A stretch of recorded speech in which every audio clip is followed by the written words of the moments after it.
Hello दोस्तों, welcome back to my channel once again. जो लोग पहली बार आए मेरे चैनल को प्लीज़ आप लोग सब्सक्राइब कर दीजिएगा। इस वीडियो में हम लोग चर्चा करने वाले हैं गुजरात स्टेट पेट्रोकेमिकल्स लिमिटेड के बारे में। उम्मीद है आपको नाम यहाँ पे क्लियरली दिख रहा हो, जिसे हम लोग शॉर्ट फॉर्म में GSPL के नाम से जानते हैं। मैं जो भी डाटा शेयर कर रहा हूँ यहाँ पर सारा डाटा पब्लिकली अवेलेबल, आप चाहते हैं तो खुद से भी चेकआउट कर सकते हैं। सबसे पहले मैं बात करने वाला हूँ इसके अंदर फोरकास्टिंग को लेकर, क्या फोरकास्टिंग आती हुई दिख रही है ट्रेडिंग व्यू के प्लेटफॉर्म से। तो यहाँ पे देखिएगा 17 एनालिस्ट ने इसे कवर किया over the 1 year of time period. Maximum estimate की बात करें तो यहाँ पर 465 रुपये निकलता हुआ आ रहा है। मिनिमम एस्टिमेट की बात करें तो ये वैल्यू 288 रुपये निकलती हुई आ रही है। अगर हम लोग बात करें इसकी करंट प्राइस की, तो इसकी करंट प्राइस आज के दिन क्लोजिंग हुई है लगभग 314 रुपये के आसपास। तो सिंपली आपको इसके अंदर थोड़ा अवेयरनेस के साथ काम करना है। मैं ऐसा क्यों बोल रहा हूँ, क्योंकि इसके Q4 के नतीजे की हम लोग बात करें तो Q4 के नतीजे अभी डिक्लेयर नहीं हुए हैं। अगर आपके नज़र में ये स्टॉक्स है, अगर आपके पोर्टफोलियो में ये स्टॉक्स है, तो आप कहीं ना कहीं 22 मई को इसके पब्लिश होने वाली है रिजल्ट, तो आप इसे चेकआउट ज़रूर कर सकते हैं। तो 22 मई का डेट रखा गया है इसके क्वार्टर्स के रिजल्ट को डिक्लेयर होने के लिए, तो आप ज़रूर से चेकआउट करिए। उसके बाद किसी तरीके का डिसीजन लीजिएगा इसके अंदर। मैं यहाँ पर टेक्निकल्स भी दिखाने की कोशिश करूँगा, क्या टेक्निकल्स निकलती हुई आ रही ट्रेडिंग व्यू के प्लेटफॉर्म पे। यहाँ पे देखिएगा टेक्निकल्स की बात कर ले तो देखिएगा 12 ऐसे इंडिकेटर है जहाँ से सेल का इंडिकेशन आता हुआ दिख रहा है, 4 ऐसे इंडिकेटर है जहाँ से बाई का इंडिकेशन आता हुआ दिख रहा है। अगर मूविंग एवरेजेस की बात करें, मूविंग एवरेजेस के अंदर देखिएगा 10 ऐसे इंडिकेटर है जहाँ से सेल का इंडिकेशन आता हुआ दिख रहा है, 4 ऐसे इंडिकेटर जहां से बाय का इंडिकेशन आता हुआ दिख रहा है। अगर हम लोग ऑसिलेटर की बात करें तो देखिएगा ऑसिलेटर की तरफ से ओवरऑल न्यूट्रल का रिकमेंडेशन आता हुआ दिख रहा है। 2 ऐसे इंडिकेटर है जहां से सेल का इंडिकेशन आता हुआ दिख रहा है, एक भी ऐसे इंडिकेटर नहीं है जहां से बाय का इंडिकेशन आता हुआ दिखेगा हमें।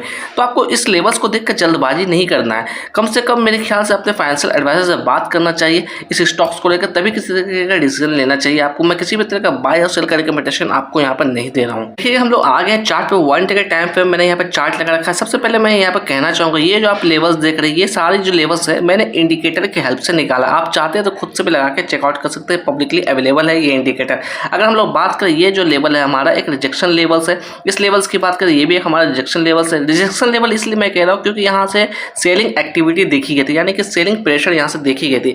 अगर मैं बात करूँ यहाँ पर, ये जो आप कैंडल देख रहे हैं इसकी वैल्यू की हम लोग बात करें, तकरीबन इसने लेवल्स को टच किया था 440 रुपये की। मैं बात कर रहा हूँ अक्टूबर 2024 की। उसके बाद देखा जाए यहाँ से गिरावट हमें देखने को मिली। इसने यहाँ पर अपना सपोर्ट बनाया तकरीबन 314-315 रुपये के आसपास। उसके बाद वापस इसके अंदर अपसाइड का मूवमेंट देखने को मिली।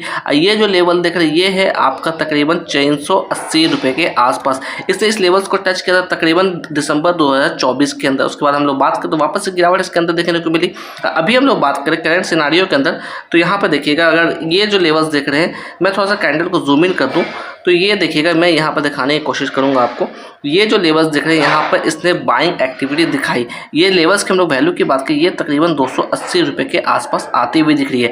अगर यहाँ से कैंडल गिरती हुई तो मे भी कहीं ना कहीं यही लेवल्स हमारे लिए पहला सपोर्ट लेवल्स होना चाहिए।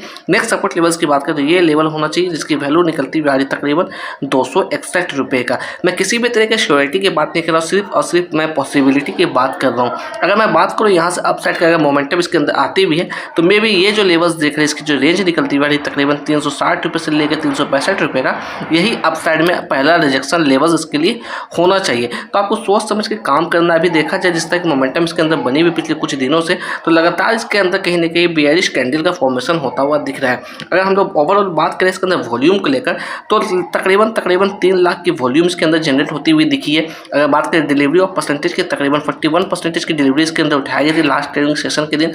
अगर बात करें इसके अंदर 50 डे मूविंग एवरेज के बारे में, तो 50 डे मूविंग एवरेज की वैल्यू निकलती हुई आ रही है तकरीबन 310 रुपया। अभी करंट प्राइस की बात करें तो 314 रुपया। तो देखा जाए तो कुछ ज़्यादा का डिफरेंस यहाँ पर नजर आता हुआ नहीं दिखेगा।